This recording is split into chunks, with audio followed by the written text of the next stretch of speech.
Chapter 41, The Tears of a King. Forgot to show you the picture from the last chapter where Despereaux, covered in the flour, faced the mice council and forgave his father. All right, chapter 41, The Tears of a King. Despereaux found the king in the P's room, sitting on his daughter's bed, clutching the tapestry of her life to his chest. He was weeping, although weeping really is too small a word for the activity that the king had undertaken. Tears were cascading from his eyes. A small puddle had formed at his feet. I am not exaggerating. The king, it seemed, was intent on crying himself a river.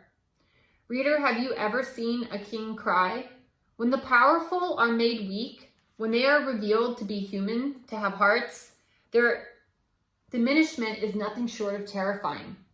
You can be sure that Despereaux was terrified, absolutely, but he spoke up anyway. "Sir," the mouse said to the king, but the king did not hear him, and as Despereaux watched, King Philip dropped the tapestry and took his great golden crown from his lap and used it to beat himself on the chest over and over again.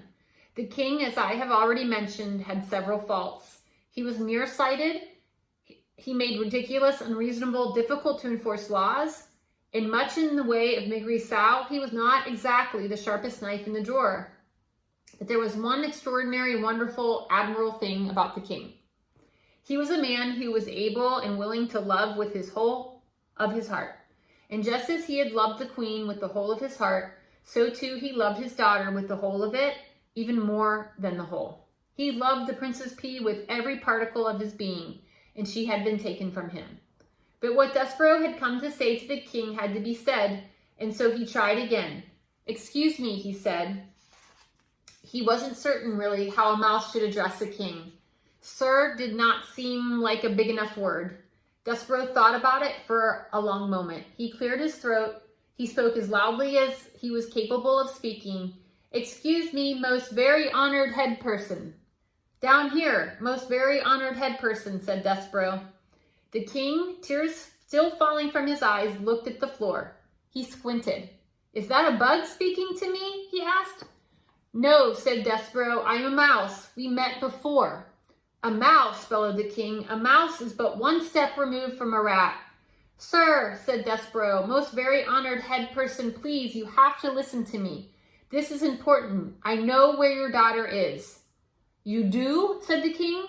He sniffed, he blew his nose on his royal cloak. "Where?" he said, and as he bent over to look more closely at Despereaux, 1 tear, 2 tears, 3 enormous king-sized tears fell with an audible plop onto Despereaux's head and rolled down his back, washing away the white of the flour and revealing his own brown fur.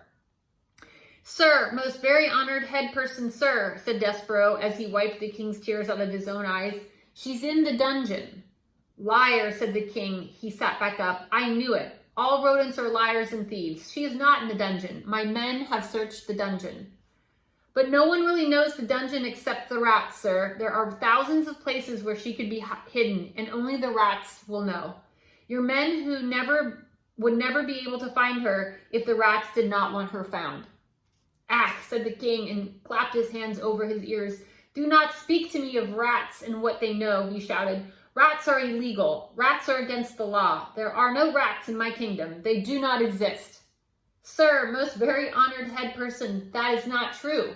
Hundreds of rats live in the dungeon of this castle. One of them has taken your daughter. And if you will send..." The king started humming.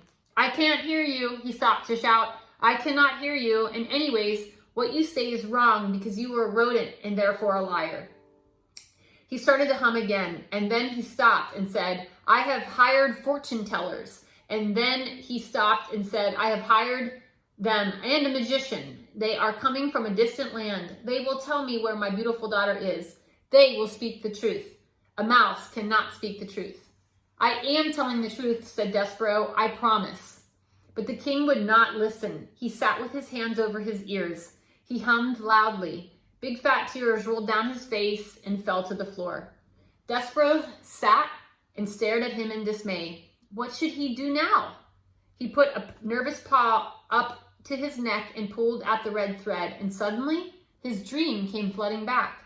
The dark and the light, and the knight swinging his sword, and the terrible moment when he realized that the suit of armor was empty. And then, reader, as he stood before the king, a wonderful, amazing thought occurred to the mouse. What if the suit of armor had been empty for a reason? What if it had been empty because it was waiting for him?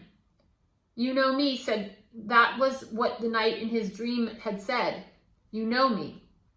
Yes, said Despereaux out loud in wonder. I do know you. I can't hear you, said the king. I'll have to do it myself, said the mouse. I will be the knight in shining armor. There's no other way. It has to be me.